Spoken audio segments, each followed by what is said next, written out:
Seorang petugas pemadam kebakaran bernama Martin Panjaitan meninggal dunia usai bertugas memadamkan kebakaran di Pasar Cisalak, Cimanggis, Kota Depok, Jumat, 18 Oktober 2024, malam.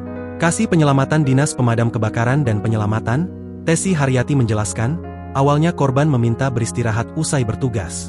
Namun, kondisi korban melemah hingga akhirnya dilarikan ke rumah sakit Cisalak yang tak jauh dari lokasi kebakaran. Setelah dia beristirahat, satu orang saya suruh dampingi ke ambulans, sudah masuk di ambulans, ternyata sampai di perempatan Jalan Juanda itu kan kondisi macet total, kata Tesi.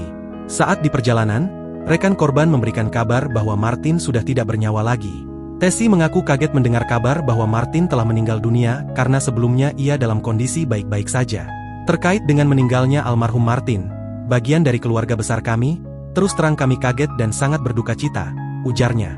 Martin, orang yang kuat dan ini TKP bukan sebesar itu dari kami, karena sudah makanan biasa buat dia, cuma Tuhan memanggil dia, katanya lagi.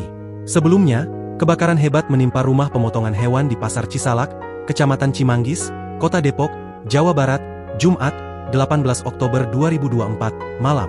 Kobaran api menghanguskan hampir seluruh bangunan rumah pemotongan hewan 2 lantai dengan luas 1000 meter persegi.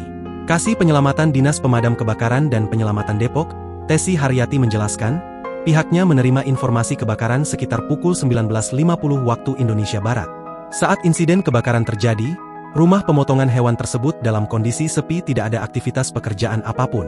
Jadi ini rumah potong ayam 2 lantai semuanya dioperasikan untuk potong hewan, kata Tesi. Untuk memadamkan kebakaran tersebut, DPKP Depok menerjunkan setidaknya 10 unit mobil pemadam lengkap dengan 40 personel. Beruntung, api tidak merembet ke kios-kios di lainnya karena berhasil dilokalisir oleh petugas damkar. Alhamdulillah kami bisa melokalisir api tidak sampai ke kios yang lain, ungkapnya.